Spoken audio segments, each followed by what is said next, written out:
First, ethical background. We have an obligation not to cause suffering. Furthermore, we have no reason to limit this obligation to members of the human species. Any sort of suffering is morally relevant, and the importance of the suffering derives not from who experiences it, but from how significant it is. If animals can suffer, their suffering deserves equal consideration, and we have no reason to deny it from them. Many non-human animals, including nearly all vertebrates, are definitely capable of suffering, physically and often emotionally. True, most animals cannot know the range of suffering that humans can, but they still feel pain, discomfort, and distress, and they experience such feelings as acutely as humans do. We owe it to all animals, human and non-human, not to inflict such feelings upon them. Practical considerations.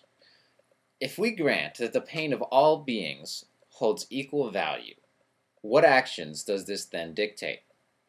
It is a well-established fact that factory farms, through which nearly all domesticated animals are raised, cause animals a great deal of suffering. I won't go into details, as facts about such animals' treatment are readily available in many books as well as on the web. All that needs to be said here is that animals on factory farms experience an enormous, almost incomprehensible amount of suffering for their entire lives. So-called free-range or cage-free farms rarely offer better conditions. Such terms either have loose definitions or no definitions at all. Businesses can label their animal products free-range without actually making any significant improvements to animals' welfare. It is extremely difficult to find farms that raise animals humanely. Be skeptical of claims labels make. In addition to causing unprecedented levels of animal suffering, factory farming heavily contributes to global warming, more than the entire transportation sector according to the United Nations. Perhaps strangely, advocates for solutions to global warming often overlook this factor. The ethical consumer then holds an obligation to avoid animal products, especially food. Of course, reducing the quantity of meat one eats, while not as good as removing it entirely from one's diet, does a great deal of good. Entirely eliminating animal products would be optimal, but any step in that direction is admirable. Of all the animal products we consume, chicken causes the most harm.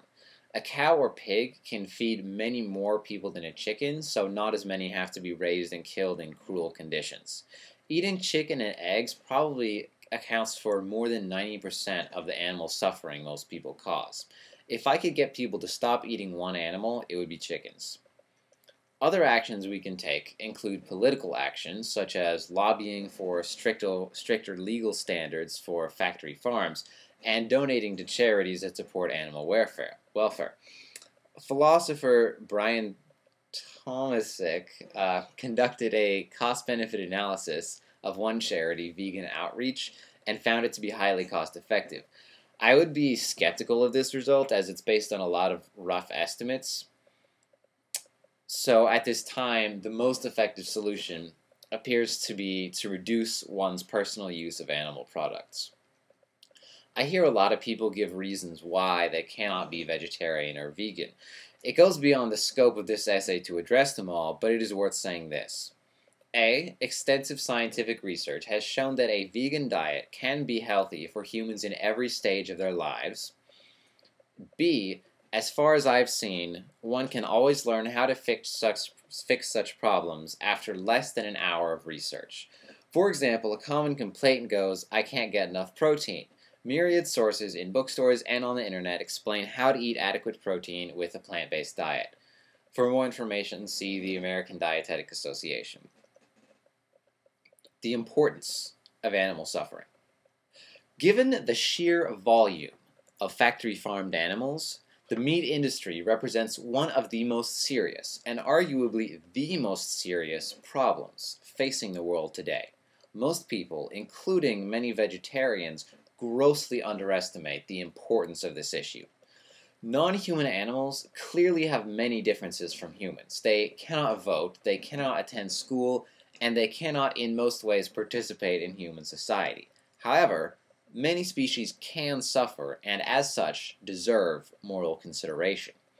Any fair-minded ethical theory that considers the interests of all beings who have interests must grant certain liberties to non-human animals. Further, it must grant that animal suffering is, when comparable to human suffering, equally significant. Humans living in factory farm-like conditions would probably suffer worse than other animals because their inability to express themselves would force them into a sort of existential frustration, although it is very likely that pigs and cows and possibly other animals have the capacity to experience similar feelings. However, few would argue that the worst part about living in such conditions is the existential frustration. The great majority of human suffering would arise in the very same manners in which animal suffering arises: enduring physical pain and discomfort, inability to form social connections, and severely limited emotional freedom. Considering the tens of billions of animals raised in such conditions for their entire short lives, the claim that factory farming is one of the greatest evils in existence is not only true, but should be obvious.